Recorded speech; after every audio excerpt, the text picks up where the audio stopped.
Hello everyone, I'm Hash Brown and welcome back to the Shadowbringers Dungeon Lore series.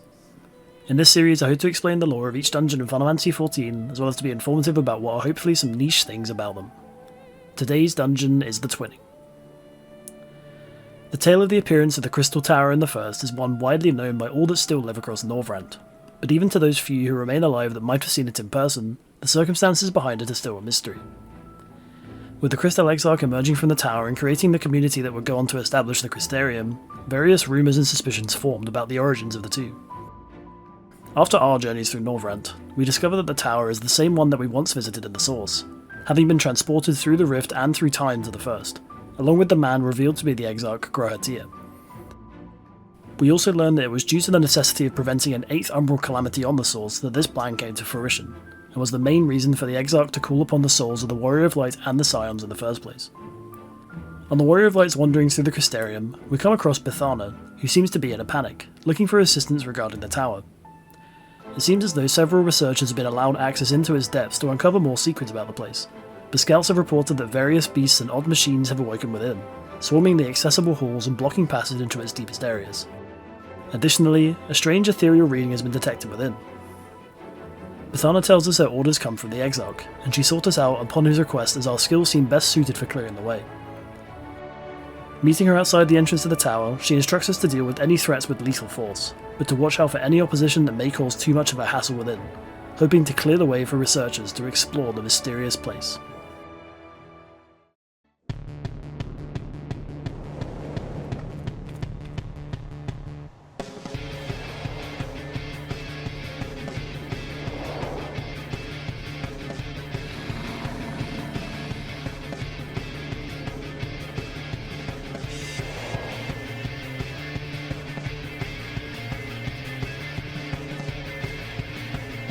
We arrive at the familiar looking area of the Circus Tower, still glowing with elegant technologies, but this time with various boxes of debris, clearly the site of an excavation into the tower itself.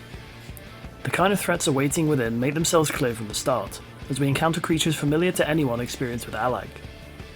The various machines seem to be the drones and droids from the Empire, with many creatures being those from various other Allagan facilities and territories. As we proceed through the enormous door into the central tower, we see what looks to be the bottom of the crystal section of the structure, in a tiered circular hall with various containers lining the edges of the room.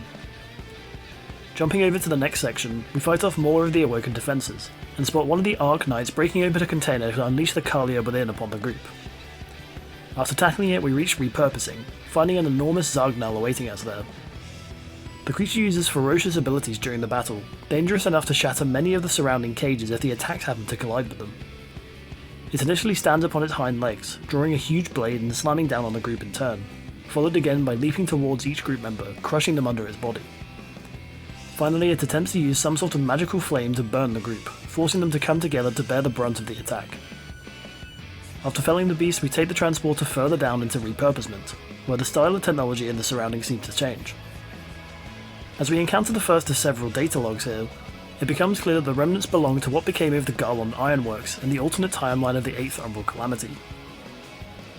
The first log reads of the initial efforts of the Ironworks engineers of breaching the entrance to the Crystal Tower, that would have been sealed since the Warrior of Light's initial journey inside. It references the founder, presumably Sid, and how their own data logs along with information from the Sons of St. Koinak led to being able to enter the tower. It goes on to remark the amazement of looking at the Allag structure they found inside, and mentions a certain man they found deep within. The next log, lying just past the gateway, seems much further along, and comments on the research progress made. The investigation into the method in which the Emperor's throne was used to tear open a path to the 13th seemed promising, but they knew already that to prevent the 8th Umbral Calamity would call for transporting the tower through time, not just through the rift.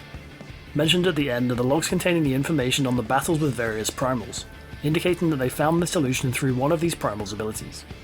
The final data log, lying near another gate, documents the difficulties faced when attempting to traverse time and space.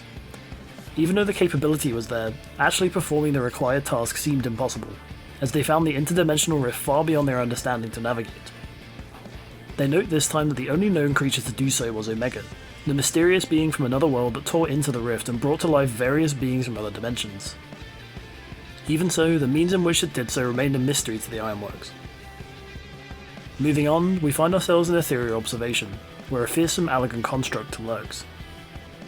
The construct in question, Mithridates, seems to be a hybrid of organic and technological parts, and as it attacks it shows its mastery over lightning, using its huge wings to blast the group and the arena with electricity. Its most fearsome attack, Laser Blade, has it swipe wildly with each wing, leaving not much room for error in avoiding its assault. After tackling it, the group can leap into what seems to be leaking ether, represented by a green mist. Not much of the passage ahead remains, seemingly dilapidated or destroyed by the recent disturbance. In this last corridor, along with the various machines, we find some Gra elementals, being that use ether to split and copy themselves, presumably gorging on the vast energies from the depths of the tower. After the last group of machines, we enter a corridor leading to a final chamber, seemingly the source of the ethereal disturbance within.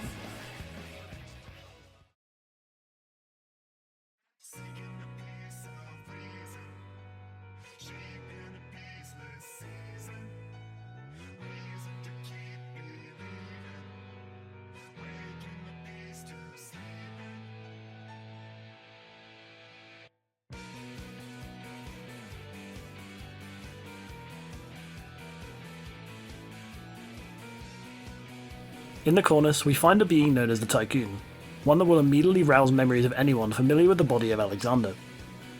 It seems as though the Garland Ironworks succeeded in creating a being that could facilitate time travel, and as referenced in one of the data logs, it represents the primal who could best control time. Around the walls of the room here seem to be a vague timeline of understanding for the process of making space and time travel possible for the Ironworks. Firstly, with the 8th Umbral Calamity looming, the group spent hundreds of years researching until they finally succeeded in entering Circus Tower. With some exploration, they came across Grahatia, the man who would become the Crystal Exarch. He agreed to help them with their plan, and together they determined a point in time that made the Umbral Calamity an inevitability. Within the alternate timeline where the Calamity occurred, Emet faced no real resistance in his attempts for a rejoining, and so succeeded in overflowing the First with light. Around 100 years later, or what would have been about the current time in the main timeline, the Eorzean Alliance began to win the war, and in desperation, the Garlean Empire unleashed a weapon known as the Black Rose, intended to warp its victim's ether and fill it with light, causing it to come to a standstill and stop the bodily functions. With the rejoining of the First, some of the overflowing light seeped into the source, greatly intensifying the effects. This led to mass death and destruction, wiping out most people in Eorzea as well as the 3 great continents. After identifying this definite point in time, the Ironworks finally constructed the Tycoon using Sid and Nero's knowledge of both Alexander and Omega, the latter being able to traverse the interdimensional rift, and used it to finally send the tower away. Although the jump was successful with the tower materializing in the First, the time dilation between the shards caused it to appear about 100 years prior to the unleashing of the Black Rose. Grahatia, who had fused himself with the tower to ensure his survival on the journey, had an extended lifespan as a result, and began his role as the Crystal Exarch.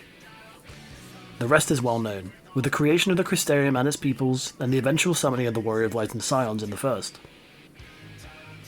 Back within the tower, the Tycoon, marked with the symbol of the Garland Ironworks, engages the group in combat.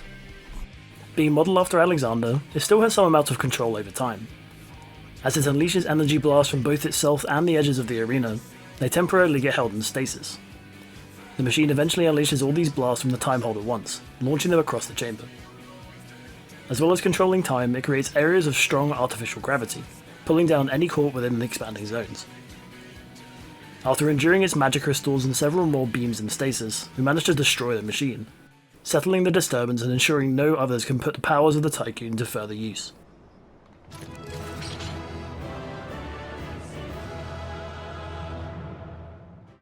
Reporting back to Bethana, she thanks us for our work, and asks us to examine an artifact recovered to the site. It turns out to be an Allagan datalog storage machine, and the Warrior of Light interacts with it, causing it to bring forth a final message from Big's descendant. As we listen, we discover it to be a message for Grahatia, informing him of the final phase of the plan, and apologising for the circumstances of it.